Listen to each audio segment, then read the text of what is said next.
Is weird, odd, strange, or just plain bizarre is really your cup of tea?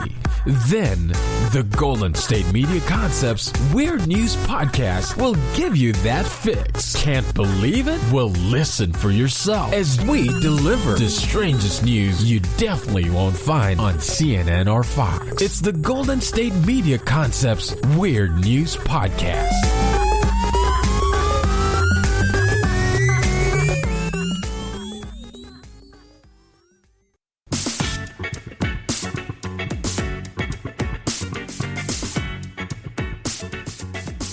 Yo, yo, yo.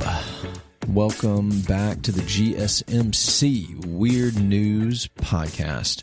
I'm your host, the man, the legend, the myth. I got that all mixed up. Mitchell. I mixed it up on purpose though, right? My nickname in high school used to be Myth. Maybe I'll tell that story one day on the show. Today's episode is brought to you by the GSMC Podcast Network. Check us out, show some love, come to the platform, and see all the other wonderful news feeds and pieces that the GSMC does. Like this one's weird news, and then they have a GSMC sports and health and wellness and travel and religion and sex.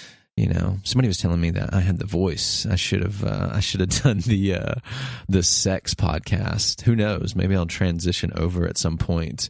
You hear that over there? GSMC sex podcast, sex and romance podcast. I'm coming for you. Today, I'm going to talk about some weird stuff about traveling.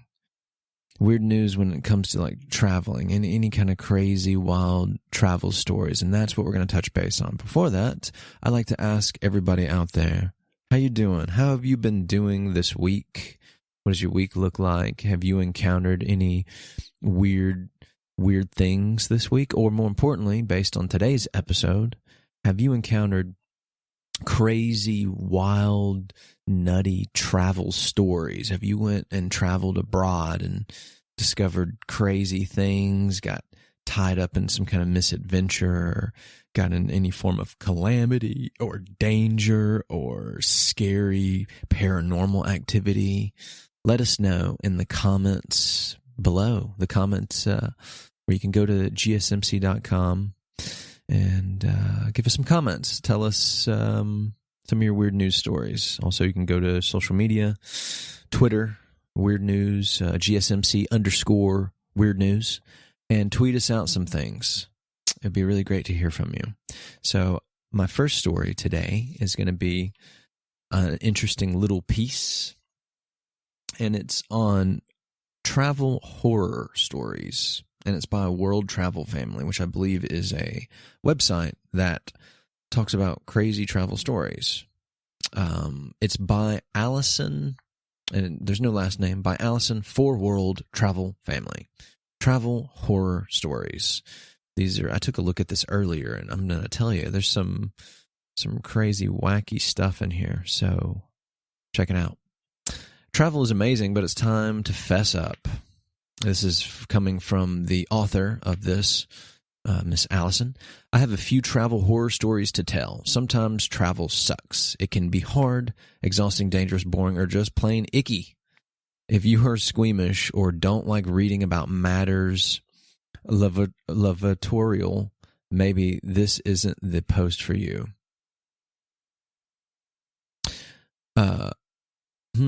Here are some of my worst or best of our travel horror stories from a lifetime of travel. The last 7 years being travel horror stories with kids. Don't be put off. We got through it all, and looking back makes us smile, mostly. Worst travel horror stories. Rats. We see them all the time while traveling. That's the title for this piece.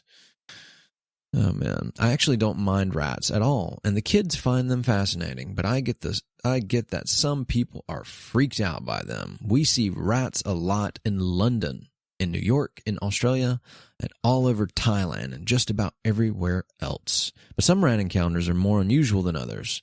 There was this time that we had a few hours to wait in the middle of the night at Chennai train station. I'm not sure if I'm saying that right. Chenai. People slept all over the platforms with rats creeping between the bags and bodies. I stood up the whole time, too bothered by hygiene to rest. I collapsed onto that rat train when it finally arrived. Also in India, we saw a food cart, bread, omelet, my favorite. It was locked for the night, but still on the station platform. The rats were scuttling about inside the glass cabinets, all over the plates. Could you still order food there? Or there was the rat as big as a Labrador puppy that once wandered through the restaurant in Sri Lanka. Don't worry, all restaurants have rats, sir, said the proprietor. He was probably right. One climbed straight up the wall in front of us in a restaurant in Saigon. Saigon is the capital of Vietnam. Last year in Hoi An, we were there for the flooding and annual rat exodus. Only once did one run over my foot, but there were everywhere for the preceding weeks and much diminished afterwards. In Bali, very recently, we were strolling home in the late afternoon. My son stopped, stared, turned, and gesticulated. It took me a moment to see the tree rats he'd spotted tucking into scraps in the pizza preparation area. The restaurant was busy with customers enjoying their wood-fired pizzas. None of them had noticed, and the rats were just a few feet away. So there's just a wonderful world of rats. That is some crazy S word there, ladies and gentlemen. Rats are pretty freaky. How do you feel about rats? What does it make you think of when you listen to this? Do you think they're cute, cuddly, like Master Splinter from Ninja Turtles? Or are you like, oh my God, they're terrible? I mean, they did bring on the bubonic plague, the Black Death, killed many, many, many, many people in Europe. So, yeah, what are your thoughts on rats? I like to mess around with some of my friends, and I call them dirty rats. So, like a gangster thing, right? Gangster movie. You dirty rat. You killed my brother. All right. The worst public toilets. She moves on, and now she's talking about toilets now. We moved on from rats. Now we're on toilets. I have no problem with squat toilets. They're fine, and to be honest, we rarely encounter them, but sometimes things are just weird. In China, Tibet, Nepal, and Cuba, some public conveniences had no doors, no cubicles, no privacy. Squatting over a channel with a toilet attendant tapping me on the head wanting payment for using facilities was a new, interesting experience. Man, that would be unbelievably unnerving. Can you imagine that? You're going to go take a poo or a pee, and there's like a hostess tapping you on the head and being like, oh, hey, when you finish up, I need your payment for that poo-poo-pee-pee. I mean, that's crazy, man. I would feel so uncomfortable. I don't think I'd be able to finish. You think you could finish? Someone's tapping you on the head and they're like, hey, you must pay poo-poo and pee-pee before you wipe. Need money. I don't know if that was their accent, but yeah, very a little unsettling. All right. Or there was the pig toilet in an undeveloped part of Goa. Goa, Goa, I guess it's a squat toilet, a hole in the floor, really, with a porcelain snout a few feet from your nether regions. I know it's recycling, but it was a little unnerving. Hey, I already said that word. Copycat article. Toilets on long-distance Indian trains can be a horror story in their own right, but you get used to it. Train toilets in the UK aren't a bed of roses either. Remember that before complaining too much. Travel horror stories with kids. Where the kids are, the horror is also. We visited hospitals in too many countries. My kids' holiday isn't complete without a visit to A&E. Very scary croup in Wales, prolonged vomiting in London, a dislocated elbow in Perth, blood tests in Laos, and a very horrible hospital experience in South Africa. That and a suspected glandular fever in Florida. But at $800 to see a GP, we turned tail and walked back out the door. We lived in Australia for a while, so maybe it doesn't count, but we've had a concussion, fevers, worms, nits, and Gardia. Gardia. Giardia. Read about what fun impetigo or school sores is by clicking the link. Obviously, you can't click the link, but if you go to this page, you can. It's another joy of tropical living. It's not only the kids that get in. This time, they gave it to me. Children can also be grumpy, uncooperative, argumentative, or tired.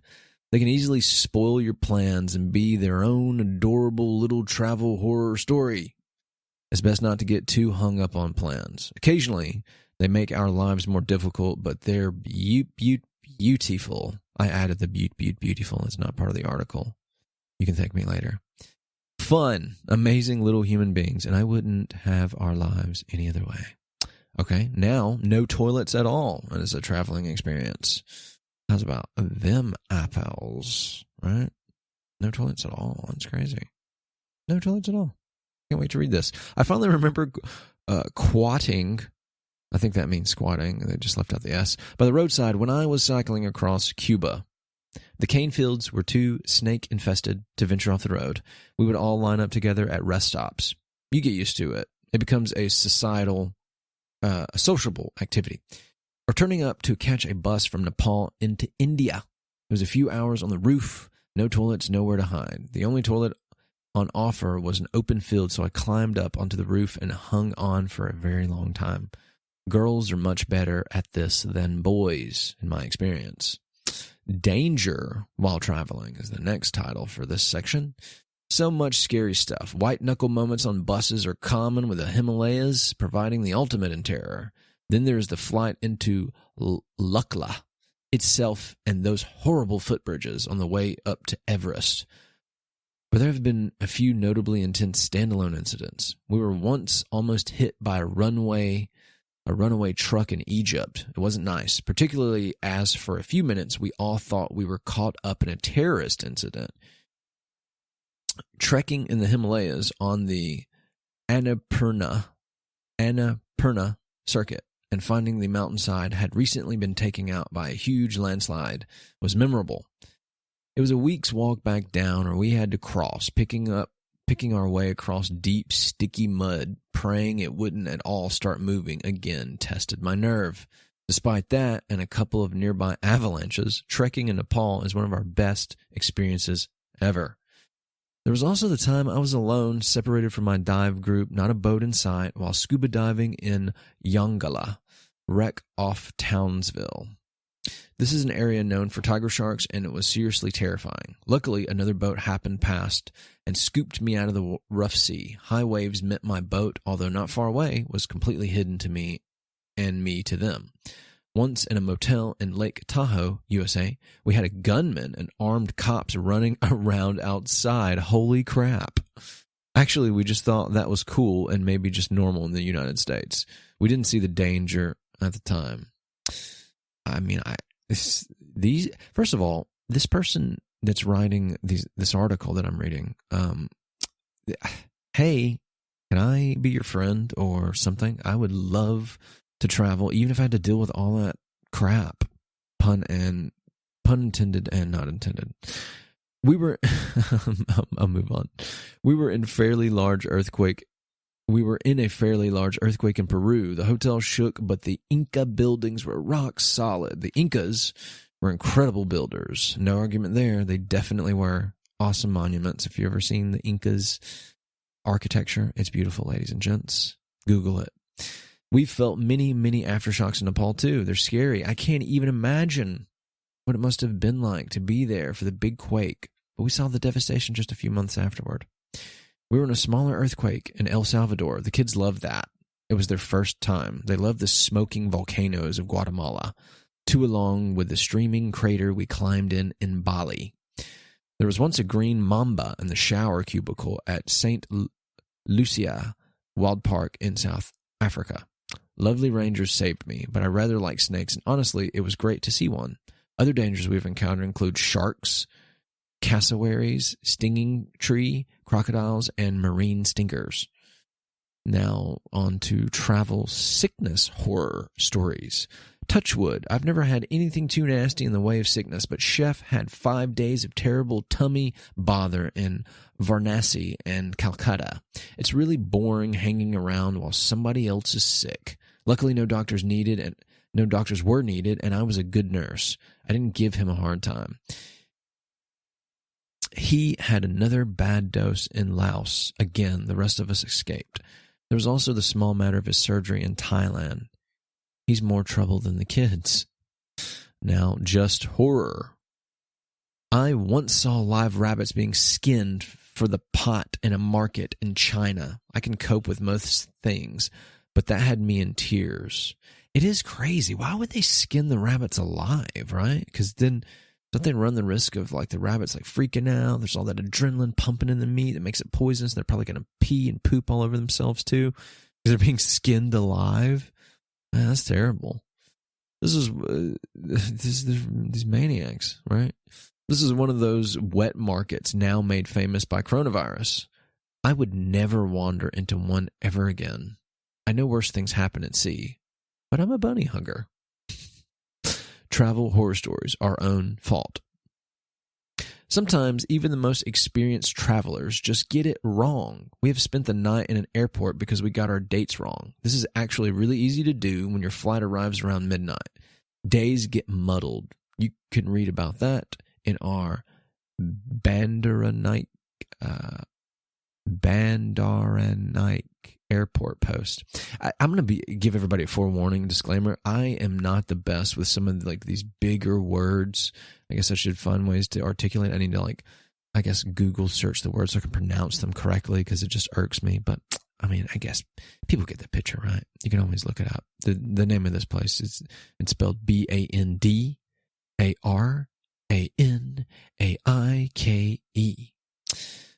Our worst travel disaster was expensive and a nightmare to resolve. Our family turned up at London Airport ready to fly to Dubai and from there to Kathmandu. As we stood bright-eyed at the check-in counter, our plans to trek to Everest Base Camp were quickly crushed. Our seats didn't exist. The problem was between our bank and a third-party booking agent. It was GoToGate. They kept our money and yet didn't give us our seats. Luckily, we could spend a couple of £1,000s on the spot for new flights, and we did. Eventually get our original money back. Hold on, am I reading this wrong?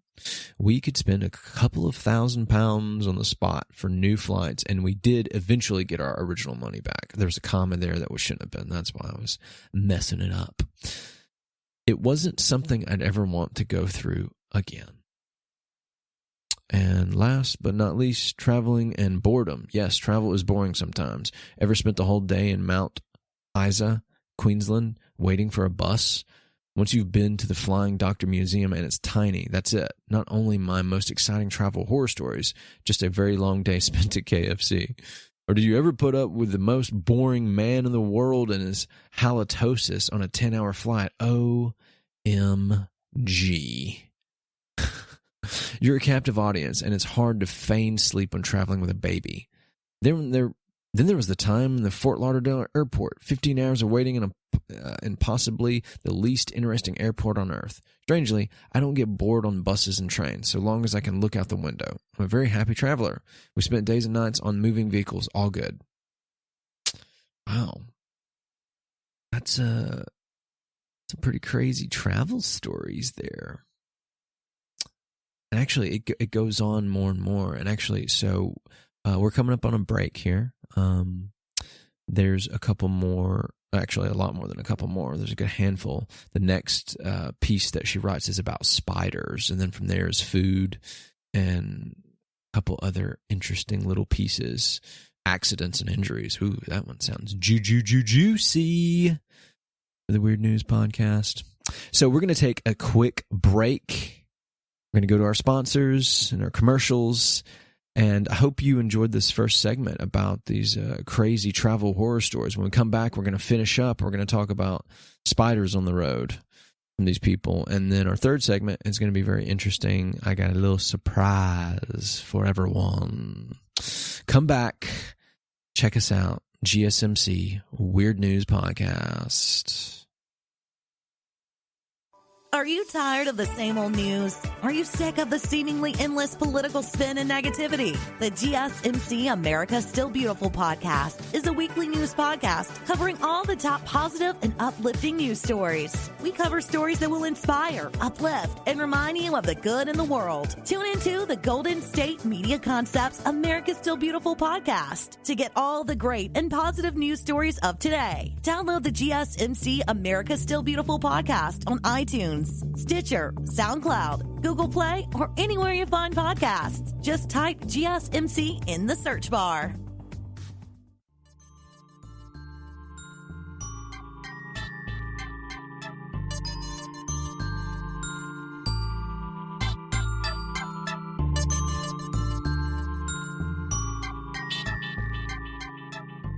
Yo, yo, yo, yo, yo, yo, yo, yo, yo. Check it out, yo, yo. Welcome back to the GSMC Weird News Podcast. I'm the weirdo host, your boy Mitchell here. We're going to piggyback on the last episode, or not episode, excuse me, the last segment. I'm drunk. Don't listen to me. I've been drinking whiskey for 5 hours straight. That's a joke. I'm kidding. So the last thing we were reading was travel horror stories on worldtravelfamily.com by a wonderful woman named Allison, who apparently has the most incredible travel bug of all time, and I'm super envious and super jealous. Allison, if you listen to this podcast somehow, some way, through time and space and the universe, please find me out. Take me on your stories. I don't care. Like, if it's summer traveling, it could be crazy. You know, we could sleep on the dirt. I say this now, right? But if push came to shove and it was a thing, I'd probably be like, oh no, I don't want to sleep on the dirt. I wish I wouldn't have came traveling with this person now. I don't care if I get to write cool articles for World Travel Family or not. But yeah, my point is I'm so envious. I'd love to travel and get in all these cool adventures, and even for the scary stuff, it doesn't bother me that much because traveling is awesome. How do you feel about traveling? What's your thing? You like it? You don't like it? You neutral about it? Think about that. Comment about it. Let us know. Let yourself know. Let somebody know. Tell your mom. Call her right now. Tell her that you like traveling or that you don't. Okay, so piggybacking, I didn't finish from the last segment, so we're going to finish up now. She talks about spider stories here. This is on the worldtravelfamily.com. Spider stories from the road. Ooh, there's a picture of a scary-looking tarantula. I really don't like spiders, but we run into big ones less often than you might expect. I once went elephant trekking early in the morning through the jungle of North Thailand. On elephant back, you are just the right height to go directly through all the golden orb. Oh my gosh, I lost my spot. Spider webs slung between the trees that those things pictured up top. They are as big as my hand, and one ended up on my arm. Oh my gosh, that just gave me a chill up my spine. I freaked, shut my eyes, and waited for it to be all over. I would have been swatting the hell out of that thing.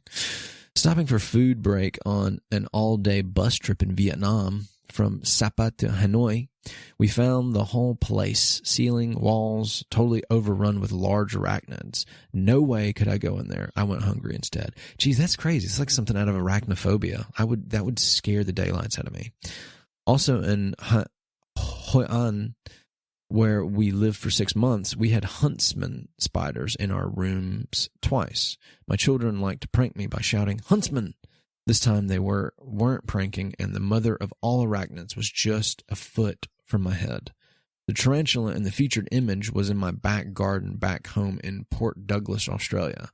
We rescued it from a cat, or maybe we rescued the cat from it. The toilet hut in one of the villages we stayed in during a hill tribe trek in Thailand had so many spiders I couldn't go in there. My poor friend got hit by a tummy bother that night. Tummy bother, is that like some kind of Australian slang for upset stomach? She said she was on her first name terms with all of them, but so sick she just didn't care. All right. That's crazy. You like spiders? If any of you are squeamish and arachnophobes, then that probably really freaked you out having to listen to it. Or maybe just listening to me talk about it in general. Bad food experiences during the travel. Having to eat food to be polite is hard for some of us sometimes. Meeting a family of nomads in Mongolia was an incredible experience, but I have a strong aversion to milk, which made sipping Mayer's milk tea, complete with flecks of blood, pretty unpleasant. Blech. The homemade biscuits that came with the tea were good, if full of horsehair. We were perfect guests. We did what we had to do and smiled politely. I hope nobody ever expects me to drink butter tea, as it's my worst culinary nightmare. Finding a dead cockroach in the bottom of my soup in Laos wasn't too good either. But the soup was great. Likewise, the moose poo in the rice in Udi, India. You know, maybe the roach was a part of the soup. You ever think of that, Allison? Writing for travel or worldtravelfamily.com, travel horror stories. Maybe that cockroach is supposed to be in there, lady. You know, don't knock it until you tried it. Voluntarily, as a family, we have tasted all manner of bugs, civet, cat, mouse, deer, jellyfish, and KFC. I love how KFC is mixed in with all that. The good old Kentucky Fried cruelty, right? I'm kidding, KFC. If you hear this, don't come after me. Don't cancel me or something. I'll go to churches.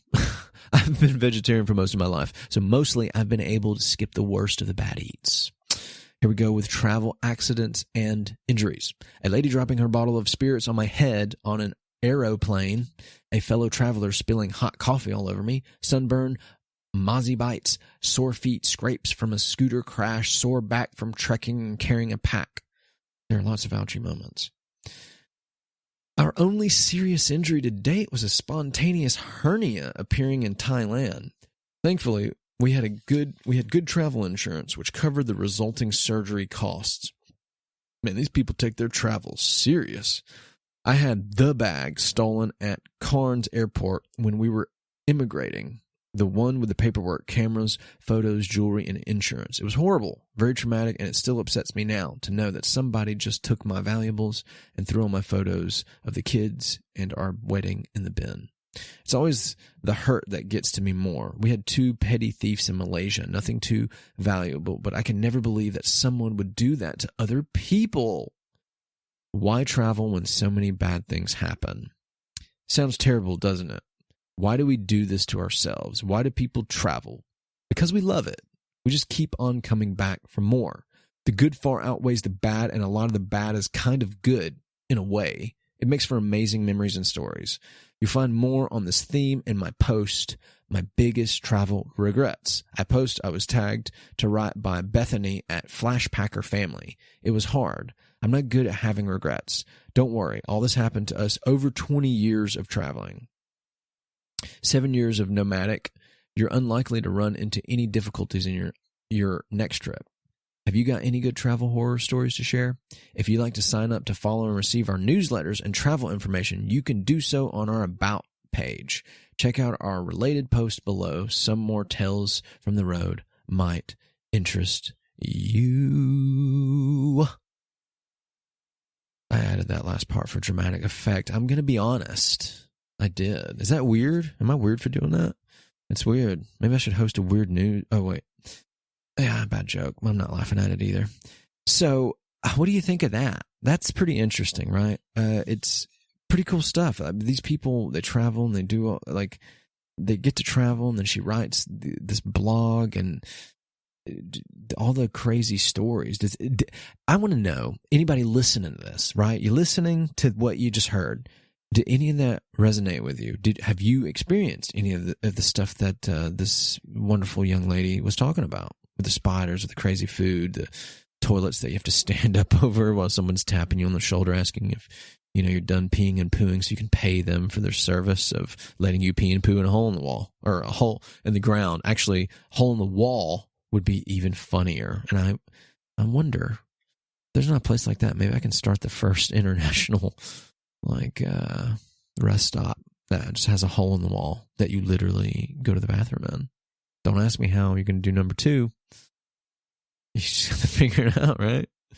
Oh my gosh. I thought that was really interesting. I have a travel bug. I'd love to travel sometimes. travel like that. I mean, I have traveled, but not as much as these people. I mean, they've been everywhere. It's incredible. I'd really love to go to Iceland. Because of the Northern Lights, right? The Aurora Borealis. And they have, like, there's a place that you can go. I'm not certain off the top of my head. Maybe this will be for another episode. I'll have to throw something weird in it because it's not that weird. It's just wonderful. And you go there and there's these, well, I guess it is kind of weird. You go into like this forest and there's the sections that's like your section, and your room is in like this clear glass or clear plastic tube, your bed and your lamp, and you can see everything. And it's sectioned off, I guess, so people just don't come across you like getting undressed or something, I guess. And that way, when you go to sleep at night, you're looking up at the stars and you can see the Aurora Borealis. And I can just imagine that being absolutely magical. But in talking about Iceland, my next little piece here before we go to break is going to be a piece about visiting Iceland. And what that would entail for if you actually would like to visit Iceland, because I love Iceland and I would like to go there. This place is, let's see, Icelandair. I guess it's a flight company for Iceland. Not really sure. It says, we at Icelandair can't wait to welcome you back when you're ready. Before you book your ticket to Iceland, here's a snapshot of current travel restrictions and entry requirements. We offer a friendly reminder to travelers that this is their responsibility to ensure that they have the relevant documents and meet the entry requirements for their destination. Passengers vaccinated against COVID-19 or recovered from it. Can you visit Iceland? Yes. From April 6th, 2021, all travelers, regardless of origin, are welcome to visit Iceland if they can show either certificate of full vaccination against COVID, and it says read what certificates are accepted on the official Directorate of Health page. Certificate of previous COVID infection, read what certificates are acceptable on the official Directorate of Health page. Please note Iceland is welcoming vaccinated visitors from outside the Schengen zone, but further travel from Iceland to the rest of the Europe is currently not permitted for non-Schengen residents. Do you need a PCR test? No. If you hold an appropriate certificate, you do not need to have a PCR test to board your flight to Iceland. So obviously there's some restrictions and guidelines before you can go into Iceland. You have to have, I guess, proof of full vaccination before you can be admitted. But the fact that they're just admitting people at all is still good. I mean, it's progress, right? We're making progress here in the world, opening back up. Everybody's getting back to normal. And that's wonderful. We need to connect again.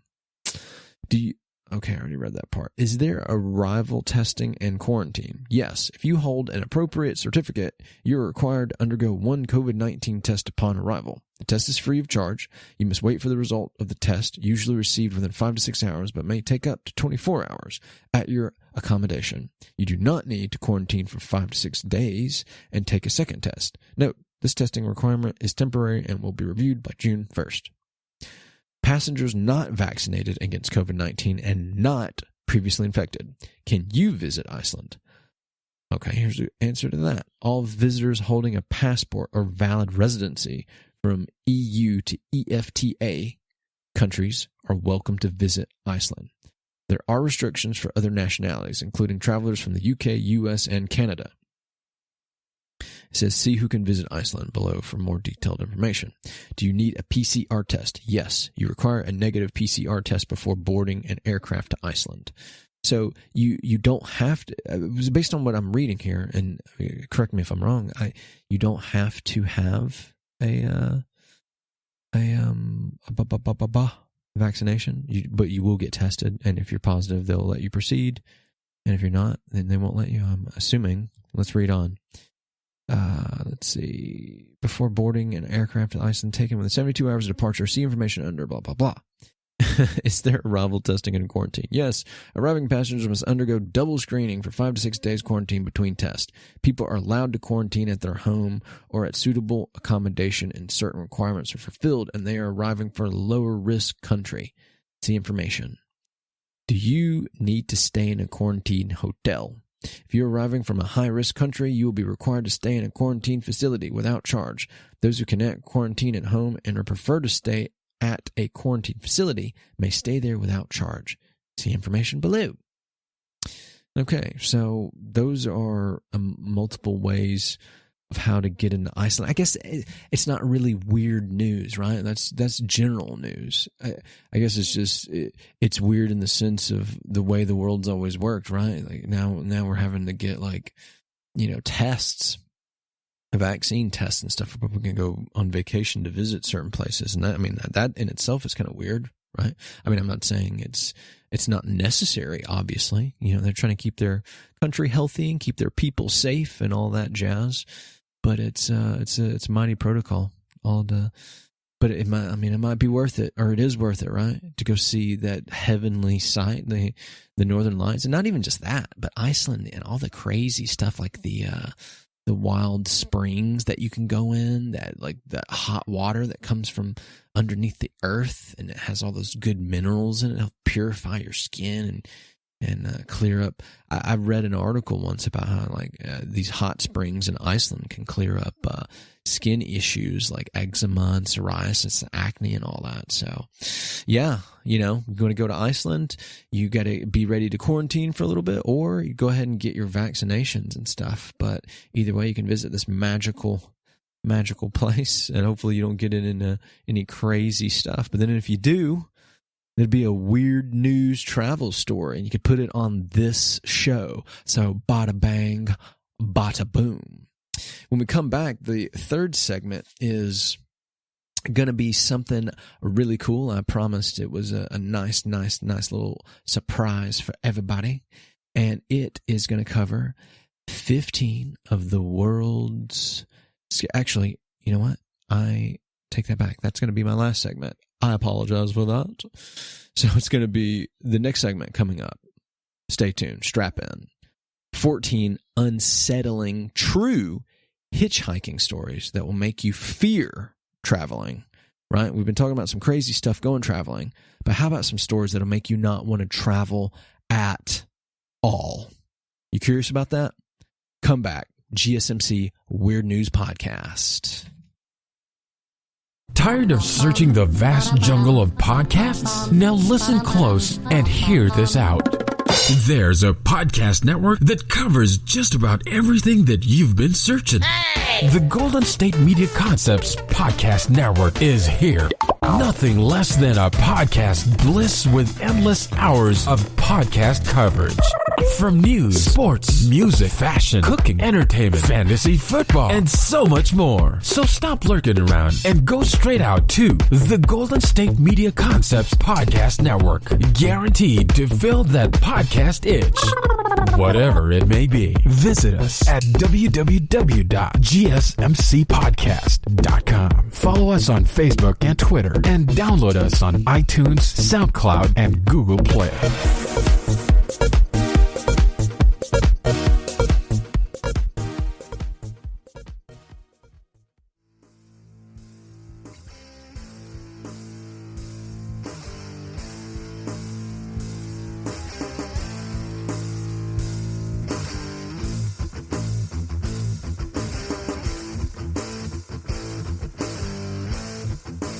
Hello, all my friends everywhere in the world listening to me. Welcome back to the GSMC Weird News Podcast. If you're just joining us, you missed some pretty great segments from before.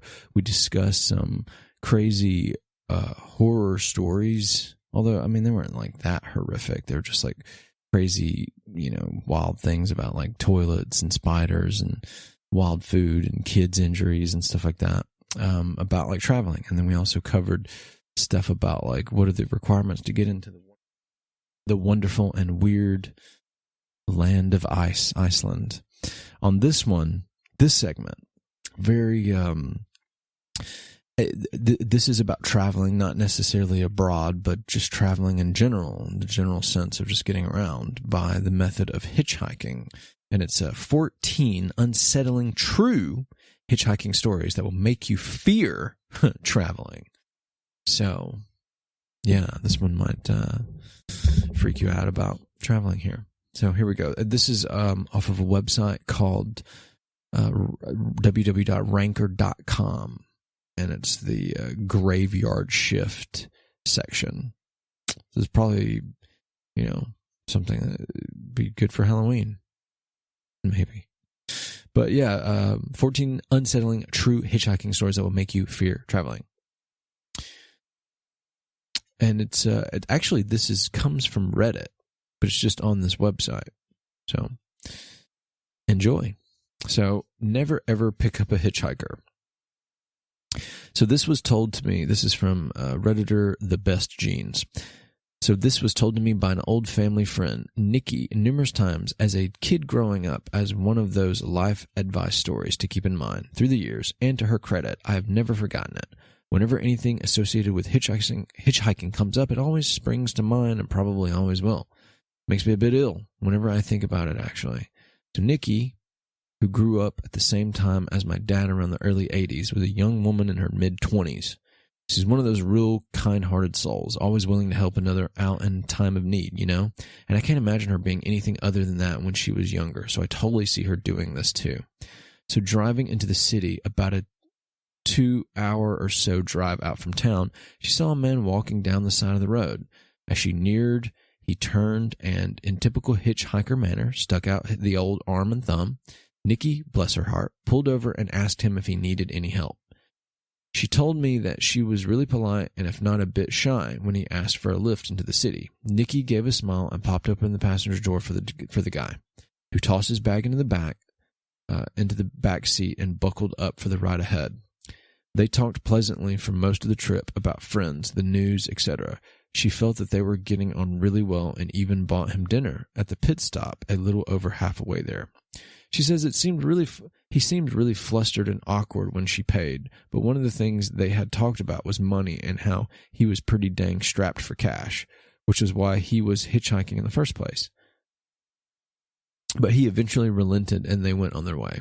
As soon as they got into the city, he thanked her profusely for the ride and the food and asked to be dropped off once they hit downtown. Before getting out, he asked for Nikki's phone number so he could contact her someday and catch up. Thrilled at the prospect of knowing how her new friend was faring, Nikki wrote it down for him and drove off with a warm feeling of a good deed done. Now, I'm sorry if you were expecting something creepy to have happened by now, but I think this is what freaked me out so much as a kid.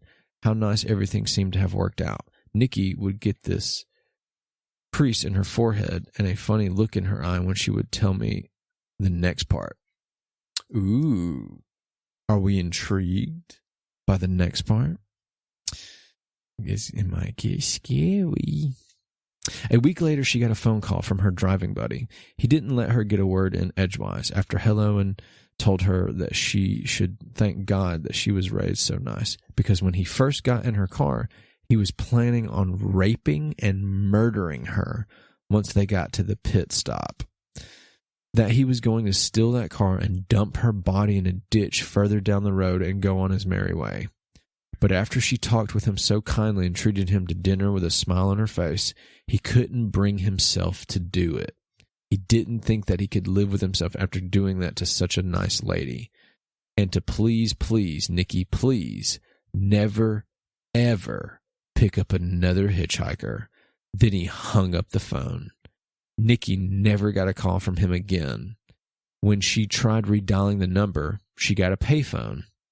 And so, Mr. Hitchhiker, I know I'm never going to meet you because I'm going to listen to the advice you gave your driving buddy and never, ever pick up a hitchhiker. Woo! That give anybody else chillies? You got goosebumps from listening to that one? That is crazy, yo. That is crazy. I'm sitting right here. I got goosebumps. My hair turned white. No, seriously, that's super freaking, super blanking scary. It really is. Like he called, like it was such a sweet guy and they had dinner and he got her number. He just wanted to check in on her later. And then he calls her to tell her that he was planning on raping and murdering her and dumping her body up the place after taking her car or whatever. And but he didn't because she was so nice to him. He couldn't just stomach doing that to somebody who's so nice. What the crap? I don't even know if I want to read the rest of this now. I don't even know what I'm never going traveling. You know, earlier in the other segments when I was saying I was traveling and that Allison girl from worldtravel.com thing, don't. Just kidding. This is about hitchhiking though. All right, so the next one, this comes from another Redditor. That first one though, man, I just want to stay on it. It was so creepy. All right, so then there's this one. It's called "They Had a Corpse in the Car." There's a story on NPR about a man hitchhiking across the country who got a ride from a couple. A while after he got home, he saw them on the news. They had killed a man earlier and were driving with his corpse in their car. They had killed and robbed a few people before then. He was surprised because they were so nice. Remember, niceness does not equal goodness. Anyone can be nice. This one's a short one. So the first one I just read was number 1. This was number 2. Now we're going on to number 3. This is the 14 creepy true stories of hitchhikers if you're just tuning in. Number 3, the woman in the box. That reminds me of the woman in the box. She accepted a ride from a couple with a baby. They kidnapped her and held her for 7 years. I heard her story when I was a kid, and it's the reason I would never hitchhike. You know, what I don't get is like some of these were super short. Like that first one had like a long story that like really delved in. This one's just super like short, and it's just kind of, there's not much information to go off of. Anyways, moving on. Number 4, he was shot in the head. There's this middle-aged man who lives in the town I'm from. He was genuinely sweet and caring person. And mind, this is a really small town. One day, he picked up a hitchhiker just outside of town. He told him to jump in the bed of the truck, and he'll drive him to Walmart. About halfway there, the hitchhiker shot him in the back of the head for no reason. He didn't even steal anything. And if I remember correctly, he got caught.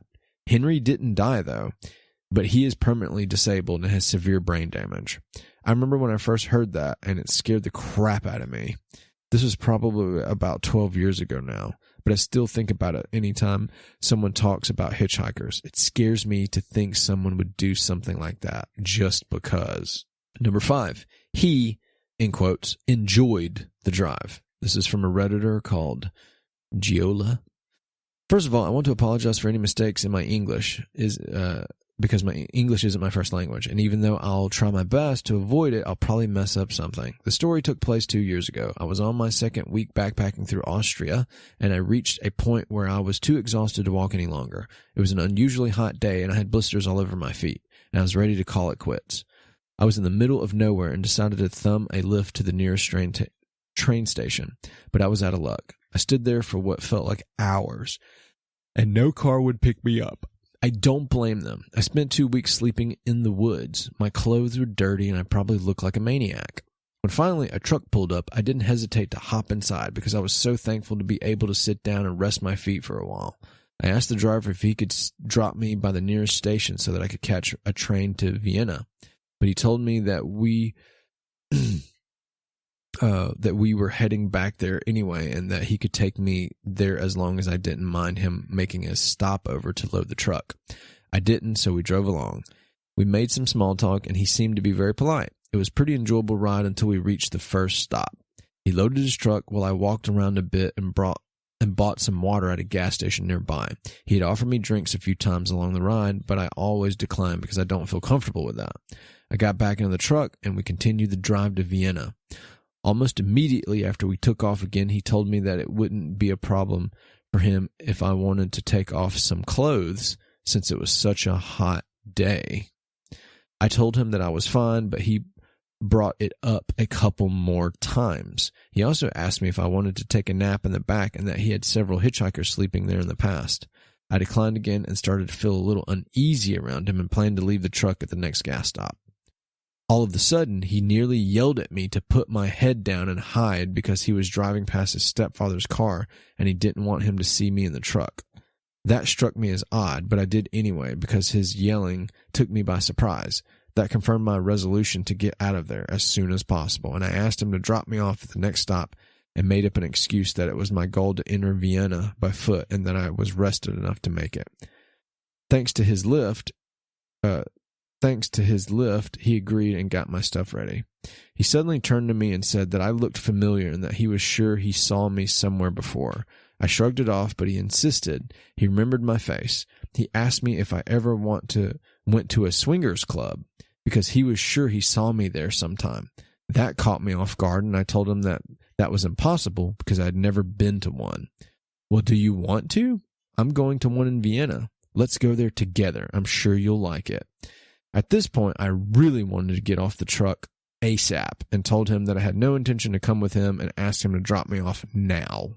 He didn't answer, but reached into his pants and started masturbating while he drove along. Woo! Woo. I froze up, clutching my backpack on my lap, and didn't know what to do. I kept thinking that I'd jump off as soon as he stopped somewhere and tried to ignore what he was doing there since he didn't respond to my plea to let me out. A gas station was coming up and he stopped what he was doing and asked if we should take a shower together. I figured that there'd be people around and that it would make it easier to get rid of him, so I told him, sure, why not? He pulled up, and as soon as he stopped, I yanked open the door and ran across the parking area of the gas station, hoping that he wouldn't come after me. He didn't, so I kept running until the station was out of sight and I reached a busy street. Only after my heart stopped racing and I caught my breath, I realized that I left my shoes at the truck. I walked the last few kilometers barefoot and kept a lookout for the truck until I reached Vienna. Man, that's creepy stuff. That is creepy stuff. Holy crap.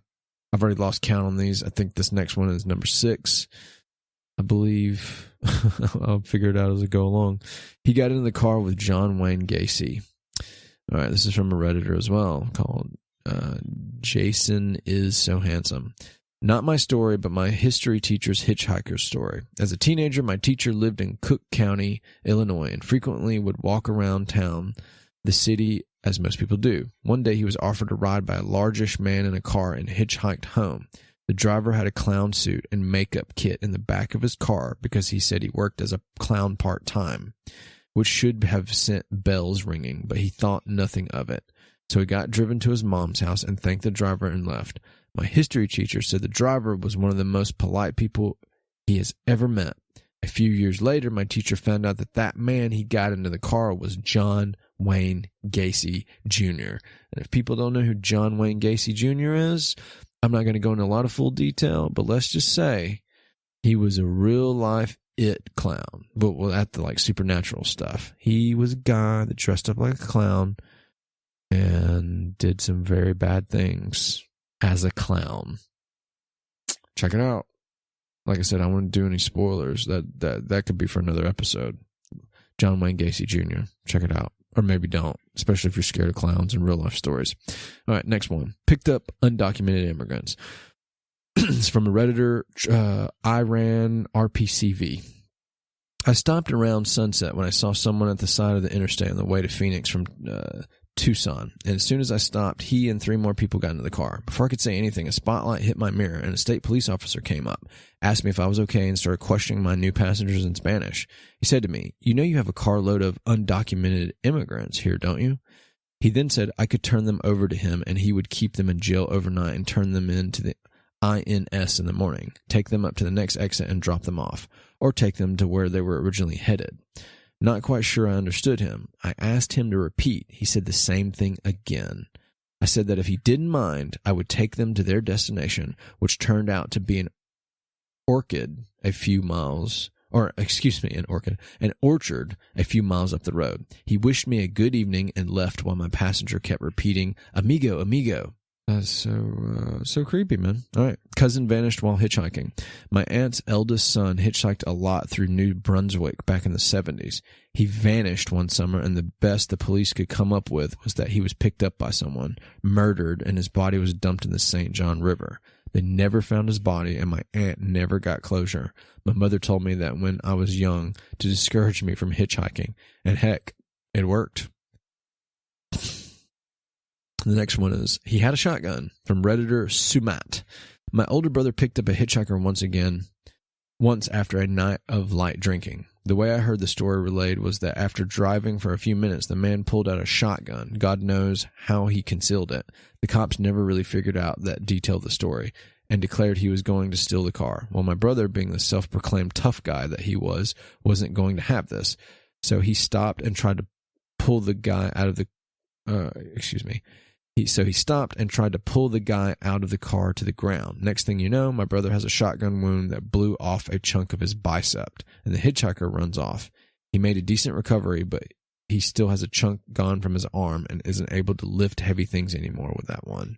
I will never pick up a hitchhiker. Wow. They threatened to kill a park ranger. This story comes from my father's experience as a hitchhiker. During the late 60s and early 70s, when he was between 13 and 16 years old, my father took off for the summer and went on a big trip around northeast Quebec. Apparently, his parents didn't care about him. Anyways, As he was going along, he gets picked up by a bunch of Americans headed up in the same way. I can't recall if these guys were draft dodgers or vets, but either way, it became pretty clear to him that these guys weren't completely sane. Not wanting to draw their attention to this fact, he figured that he would take the ride and ditch them as soon as possible. The first night that ended up with some sort of RV campground. While setting up their stuff, one of the rangers comes over and starts giving them trouble. Either they hadn't paid their fees or didn't want to pay or whatever. After a little while, the ranger leaves and the Americans are really bothered by this guy. Rather than address the issue, they start putting together a plan to off this guy. They apparently bought some rifles across the border and thought it would be easier to kill the rangers than be hassled about fees. My dad is generally a calm guy, but when he realized that what was going on and that these guys would not be talked out of it, he was thinking, what am I getting myself into?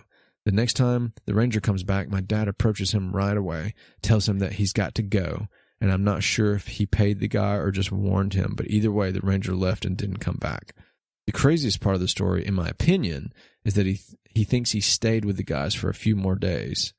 The craziest part of the story, in my opinion, is that I think he stayed with the guys for a few more days rather than piece the heck out like most people would. Let me reread that again. Rather than piece the heck out like most people would do, they kept him on with them.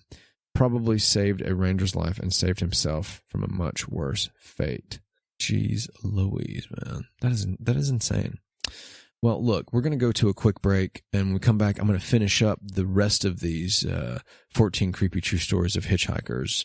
Come back, we'll finish this one up, and my last segment is actually going to be the 15 of the world's scariest travel destinations. Come back, GSMC Weird News Podcast. The GSMC Life and Happiness Podcast takes you on a journey of exploration. We'll discuss tried and true methods alongside the latest trends of how to best live your life to its fullest and happiest. From psychology to meditation, science to self-help books, the GSMC Life and Happiness Podcast will help you to discover what makes you happy and how you can live life being the best you possible. Download the GSMC Life and Happiness Podcast on iTunes, Stitcher, SoundCloud, Google Play, or anywhere you find podcasts. Just type GSMC in the search bar.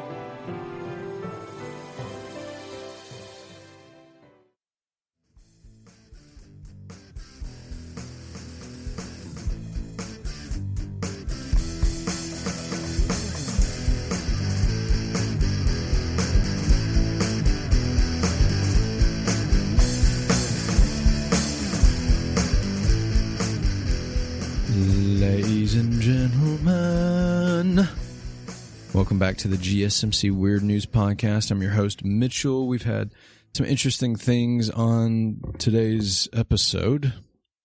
We started out talking about some crazy, wild stories from like a lady blogging who travels around and does all that kind of jazz. And we went into talking about Iceland and how to get in there with all the COVID craziness. And then we got into 14 creepy true stories of hitchhikers. But I also wonder the validity of these stories. Like, are they true? Are they 100% true? Maybe some of them are. They are coming from Reddit, so, you know, who knows? I mean, you could probably research it yourself and really dig if you really wanted to find out if they were true or false.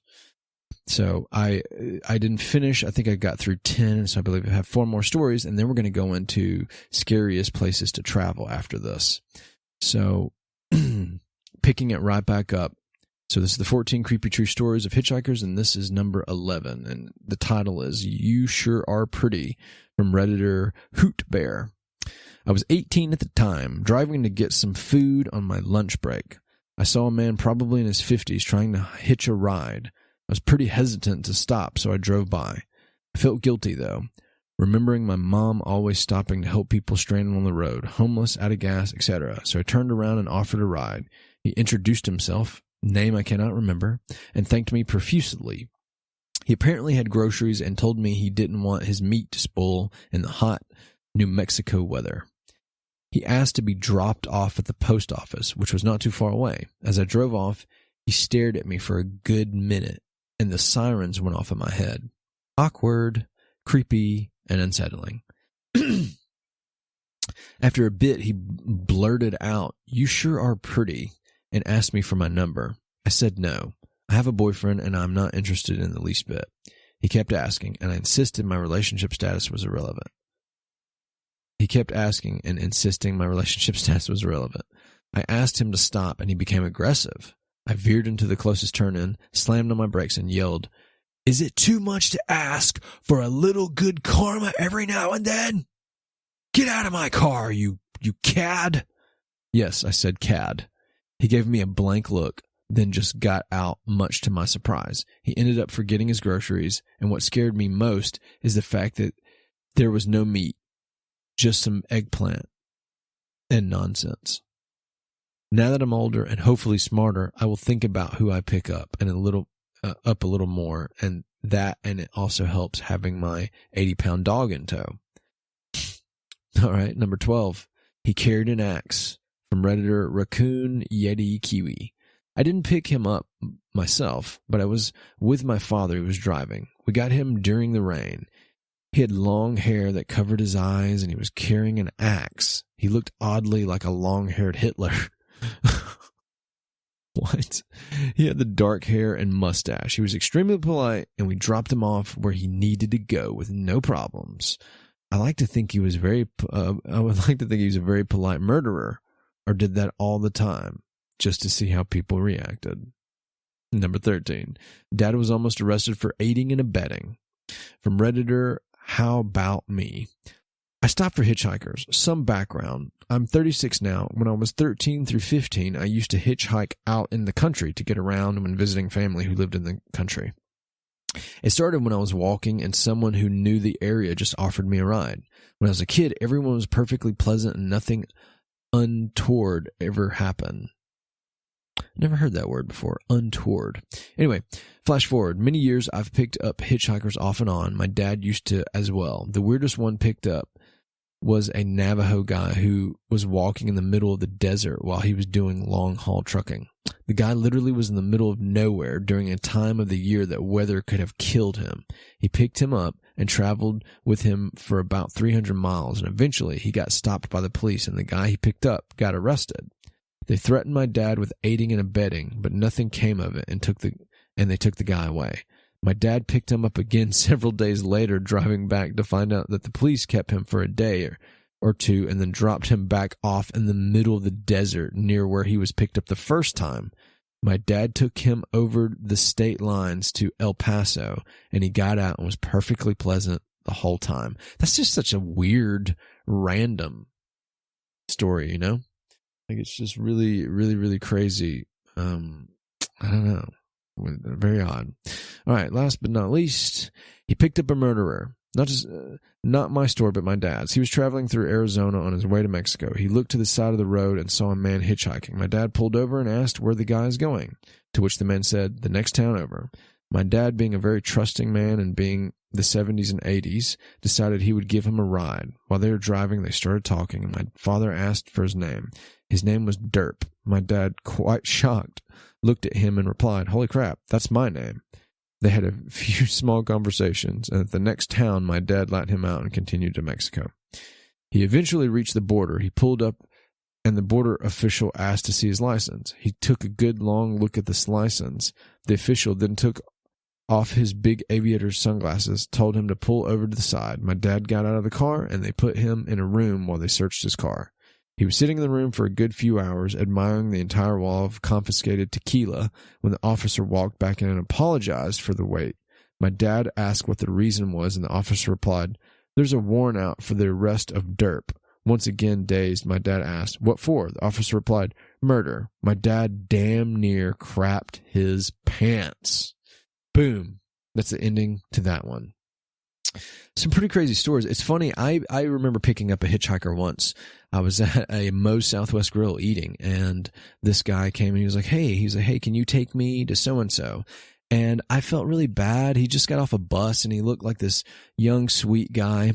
And, you know, I remember thinking, like, you know, I don't really do the hitchhiker thing that much, but, you know, I wanted to help this guy out at this point. But I'm very weary because of stories like this, right? It's funny because you don't know if you're a hitchhiker, you don't know if the people that are picking you up are maniacs, and then vice versa. Like if you're the person driving and you're picking up a hitchhiker, you don't know like what they could be. What do you think's more scary though, right? A hitchhiker being picked up by somebody that's crazy, or you driving and picking up a crazy person? Which one is the more scary, more common one? Anyways, this guy, he asked for the ride, and I was like, sure. And he had a bag and stuff on him. And then I noticed he had a box cutter on his side. And I was like, hey, I literally asked him. I mean, I'm bold. I don't play around. I was like, hey, you're not going to try to kill me with that box cutter, are you? And he goes, oh no, man, I just have this, you know, I'm just use this to open like boxes and stuff to have something when we need to cut something. And I was like, he's like, I mean, if you feel comfortable, you can, I'll put it in my bag and I was like, yeah, and let me get you to put, because I had a truck at the time. I was like, let me get you to put your bag in the back of the bed of the truck. And he was like, yeah, sure, absolutely. And he was very cooperative with me, and he put the box cutter in there. And he's like, look, you can frisk me if you want. And would you believe, like a police officer, I frisked this guy because he wasn't about to stab me or shoot me or anything.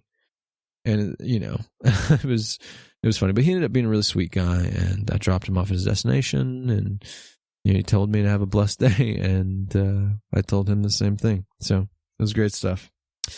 Moving on to our next segment. You tell me, how do you feel about hitchhiking and all that jazz? Like, what does that mean to you? You know, what does it mean? Like, would you do it? Do you do it now? Does it scare you? Let us know. All right. Last segment piece. 15 of the world's scariest travel destinations.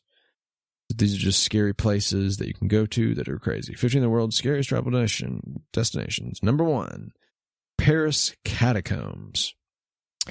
Paris' famous catacombs are lined with skulls and hold the remains of over 6 million people. We're better to visit for a spooky Halloween experience.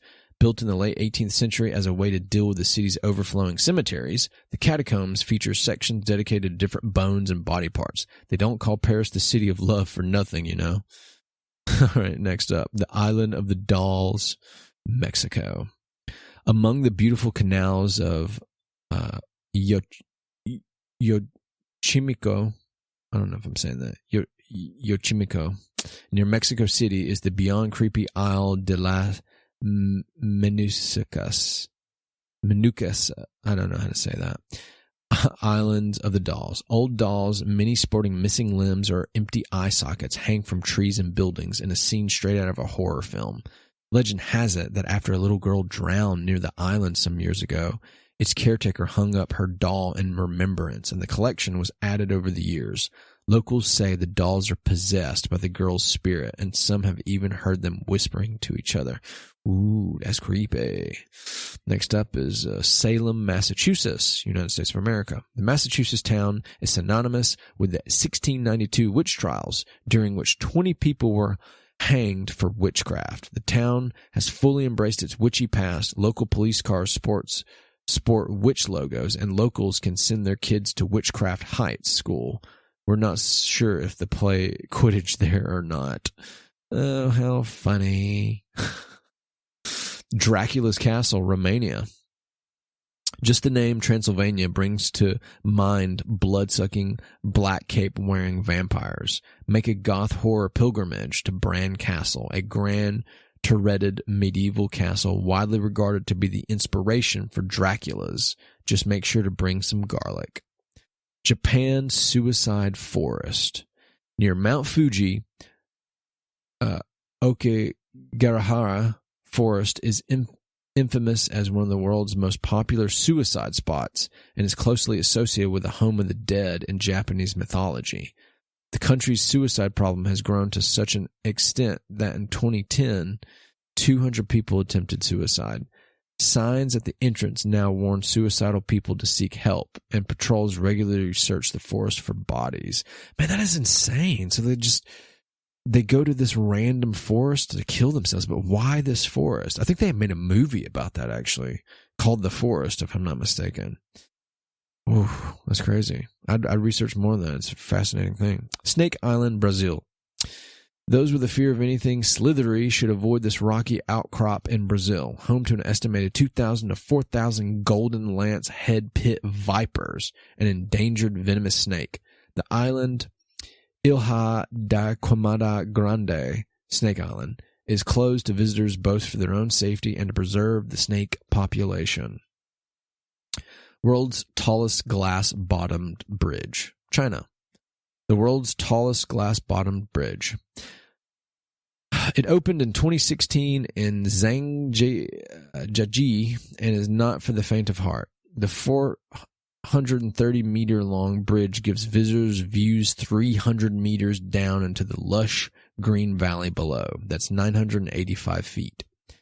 As if just walking across wasn't scary enough, visitors in June 2016 witnessed a terrifying safety experiment involving a BBC journalist hitting the glass walkway full force with a sledgehammer. Man, that would have made my sphincter just seal up. Japan's Village of Dolls. This looks pretty creepy in this Instagram post. You should check it out. Japan Village of Dolls. When Tsukimi Ayano returned to the Japanese village of Nagura in the early 2000s after a lifelong absence, she noticed many people had either moved away or died. To preserve their memories, she started making dolls in their image and placing them around the village. So far, she has made over 400, including a whole classroom of children in the abandoned village school.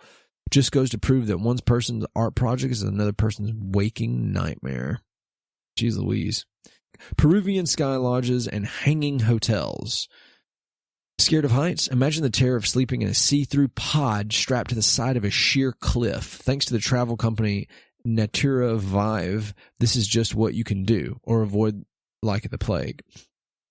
In the Peruvian Andes near Cusco, at a spot overlooking the stunning Sacred Valley, and when heading to bed, you have a choice of climbing 123-meter, that's 400 feet, steel ladder up a steep cliff facing or braving a zip line. My goodness. Death Road, Bolivia. A pleasant hillside bike ride might sound like a delightful holiday experience until you realize you're about to head down the Camino de los Yungas, the Death Road. The notorious, largely single-lane road north of La Paz has no railings or safety features to speak of and earned its macabre nickname from an estimate of 200 to 300 deaths per year in the 90s. Whew. Trans-Allegheny Lunatic Asylum, West Virginia, USA. West Virginia's Trans-Allegheny Lunatic Asylum operated from 1864 to 1994, but its heyday, if you can call it that, was in the 1950s when 2,400 patients were crammed into a space designed for 250. Dear Lord. Today, the asylum offers paranormal tours where you might encounter some former inmates, including a little girl named Lily. Highgate Cemetery, London. One of London's best-known cemeteries holds about 170,000 people in its final resting place of Karl Marx, Lucian Freud, Christina Rossetti, and many others. From the 1960s, people reported seeing a ghostly figure dubbed the Highgate Vampire stalking the cemetery grounds. Castle of Good Hope, South Africa.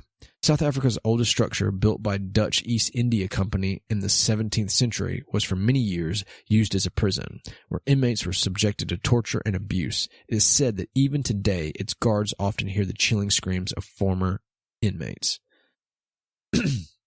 Pluckley, England. Though easily mistaken for a charming chocolate box English village, the quaint Pluckley in Kent is in fact said to be the most haunted place in England, a dubious claim to fame granted by the Guinness World Records in 1989. At least 12 regular local ghosts are said to wander around the village, including an old woman who sits on the bridge smoking a pipe and drinking gin. Poveglia Island, Italy. Frankly, we'd be surprised if this banned island near Venice, being the site of a choice not only for banished plague victims twice, but also a 1920s lunatic asylum, wasn't haunted. A doctor of the mental hospital who reportedly performed experimental and not altogether successful lobotomies threw himself to his death from the hospital tower after claiming he had been driven mad by Poveglia's ghosts. Whoa, whoa, whoa. What did y'all think of that? 15 of the world's scariest places to travel to. What did you think of that? Pretty crazy, right? What do you think about this episode? I mean, traveling is it's a really interesting thing, especially if you have an adventuring spirit, and I definitely do. I love to travel, but some of these places, do they intrigue you? Like the stuff that you heard about from the very beginning, that segment 1, about the crazy stuff these people encounter from these just regular places, or like the scary kind of haunted or paranormal or dangerous areas that we just talked about in this previous segment. Like, what does traveling mean to you? And do you like traveling so much that you would risk pain of injury or fear of anything to go do the traveling? Like, what do you feel like when it comes to traveling? Also, what about hitchhiking? Are you into that? Would you do that? Would you not? What would you go through to travel? How much does traveling mean to you? Like, I feel like we all travel in some form or fashion, right? You travel from the couch to the bathroom. You're traveling, you're moving, you're in motion. But this is, for me, this episode is interesting because I love traveling. I love to travel. I love to adventure. And for me, I mean, there's some of these places I would probably stay away from, if I'm being honest, like the haunted places. And I'd probably like to go to Dracula's castle, if I'm being honest. That would be pretty dope. That'd be pretty dope, pretty cool. But I mean, some of the places, like, I don't know, the glass bridge in China is kind of scary. And then the hanging hotels on the side of a cliff. I don't know. I'd have to really think about that. What would you do? How would you fit this in to your vacations? Right? Where would you go? What would you do? Does any of this appeal to you? Yeah, send us some comments. Go to our social media, Instagram, Twitter. Let us know. Go to the website itself. Give us some comments on this episode. What do you think about crazy places to travel to? Would you do it? Places that are crazy, wild, dangerous, haunted. Is that in your forte, or is it not? As always, thank you so much for joining the GSMC Weird News Podcast, brought to you by the GSMC Podcast Network.